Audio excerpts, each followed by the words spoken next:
भाई एक सवाल है कि धुरंधर पार्ट 2 सच में 19 मार्च को आ रही है या फिर मेकर्स कुछ बड़ा प्लान कर रहे हैं, क्योंकि धुरंधर पार्ट 1 ने जो हिस्ट्री क्रिएट की है ना, उसके बाद पार्ट 2 सिंपल आना पॉसिबल नहीं है। और आज जो अपडेट आई है वो लिटरली गेम चेंजिंग भी है। तो बहुत सारे भाई लोग दोस्त लोग पूछ रहे थे कि भाई बॉक्स ऑफिस का आइडिया तो है हमें, धुरंधर क्या कर रही है उसका भी पता है, लेकिन धुरंधर 2 का क्या एक्चुअल सीन है वो नहीं पता है। तो मूवी कंप्लीट है या रिलीज डेट का खाली वेट हो रहा है या फिर अंदर ही अंदर मेजर चेंजेस चल रहे हैं। मैं खुद कंफ्यूज था भाई। और आज फाइनली सॉलिड रिपोर्ट बाहर आई है। और वीडियो को लाइक कर दो, चैनल को सब्सक्राइब कर दो, क्योंकि ऐसी वेरीफाइड अपडेट बिना हाइप के यही मिलती है। पहले थोड़ा रियलिटी चेक कर लेते हैं। धुरंधर पार्ट 1 जो है वो 40 दिन में 1300 करोड़ वर्ल्ड वाइड कर चुकी है, वो भी गल्फ कंट्री में बैन होने के बाद। अब जरा इमेजिन करो, अगर गल्फ में बैन नहीं होती तो मिनिमम 150 करोड़ तो वहां से आते। पाकिस्तान में 1.8 मिलियन लोगों ने पायरेसी से देखी है। ऑफिशियल रिलीज होती तो 100 करोड़ वहां से आते। तो मतलब एक्चुअल पोटेंशियल मूवी का था 1600 से 1700 करोड़। सिर्फ पार्ट 1 ये नंबर्स दे रहा है। तो भाई पठान को बीट कर दिया है, जवान को बीट कर दिया है, KGF 2 को बीट कर दिया है, RRR को बीट किया है, कल्कि को सबको बीट कर चुका है। ऑनेस्टली बोलूं, मेकर्स ने खुद भी ये नहीं सोचा होगा। मेरा पर्सनल ओपिनियन अगर देखे तो मेकर का माइंड सेट होगा कि पार्ट 1 और पार्ट 2 मिलकर 1000 करोड़ कर दे टोटल।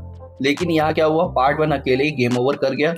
और जब ऐसा होता है ना तो पार्ट 2 कभी सिंपल नहीं रहता। इंपॉर्टेंट पॉइंट सुनो, रिलीज के पहले 10-15 दिन तक पार्ट 2 में कोई चेंजेस नहीं हुए थे, लेकिन जैसे ही मूवी ऑल टाइम ब्लॉकबस्टर बनी, मेकर्स ने बोला इसको और ज्यादा बड़ा बनाना पड़ेगा। रिपोर्ट के अकॉर्डिंग मूवी रेडी थी, लेकिन क्यूरियोसिटी और प्रेशर दोनों आ गया। अब आती है एक्चुअल डेंजरस न्यूज। सिर्फ क्लाइमेक्स पोर्शन को अपग्रेड किया जा रहा है, और ज्यादा थ्रिल, और ज्यादा सस्पेंस, और ज्यादा बड़ा स्केल रखा जा रहा है। क्लाइमेक्स में Ranveer Singh versus Arjun Rampal, Major Iqbal versus Ranveer. Trailer में जो सीन था, अर्जुन रामपाल फायरिंग कर रहे थे, रणवीर सिंह फ्लोर पे मूव कर रहे थे। रिपोर्ट के अकॉर्डिंग ये क्लाइमेक्स का ही पार्ट था, लेकिन अब और सीन ऐड हो रहे हैं इसमें।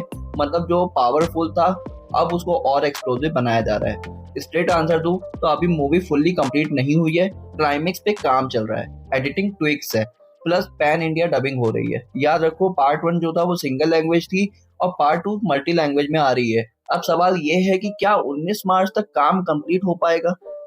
इंटरेस्टिंग ट्विस्ट ये है कि टॉक्सिक भी कंप्लीट नहीं हुई है, दोनों मूवी पे काम चल रहा है, लेकिन दोनों मेकर्स पीछे भी नहीं हट रहे हैं। कभी धुरंधर पार्ट 2 का कंफर्म होती है या कभी टॉक्सिक कंफर्म होती है। फिलहाल कोई भी मूवी पोस्टपोन होने के मूड में लग नहीं रही है। एक और स्मार्ट ऑब्जर्वेशन अगर बताओ तो जियो स्टूडियो ने पार्ट 1 को हैवी प्रमोट किया ही नहीं था, फिर भी मूवी फट गई। तो पार्ट 2 का लॉजिक सिंपल बनता है कि भाई प्रमोशन की जरूरत तो है नहीं, वैसे पब्लिक ऑलरेडी जानती है, बच्चा बच्चा जानता है इस मूवी को। अब तो 19 मार्च को पार्ट 2 आ रही है। अब एक BTS मूवमेंट बताता हूँ। फाइनल फाइट सीक्वेंस में क्लोज कॉम्बैट सीन, ग्रिप और पुल करते टाइम बॉडी डबल के हाथों एक्सीडेंटली फेस पे लग गया था मुक्का। थोड़ा स्क्रैच आया, थोड़ा ब्रूसिंग हुआ, but respect here, Ranveer Singh ने कोई इशू नहीं बनाया, कोई ऑफेंस नहीं ली। अगर ब्रीफ में बोलूं तो धुरंधर 2 पे अभी काम चल रहा है, क्लाइमेक्स और बड़ा बन रहा है, रिपोर्ट काफी डेंजरस है। अब आप बताओ, आप क्या सोचते हो, 19 मार्च को क्लैश होगा या कोई मूवी पोस्टपोन होगी? धुरंधर 2 पार्ट 1 से कितनी बड़ी हो सकती है? कमेंट सेक्शन में अपना ओपिनियन जरूर बताना। और अगर वीडियो पसंद आया तो वीडियो को लाइक कर देना, चैनल को सब्सक्राइब कर देना। मैं मिलता हूँ नेक्स्ट वीडियो में, तब तक के लिए बाय बाय, टेक केयर।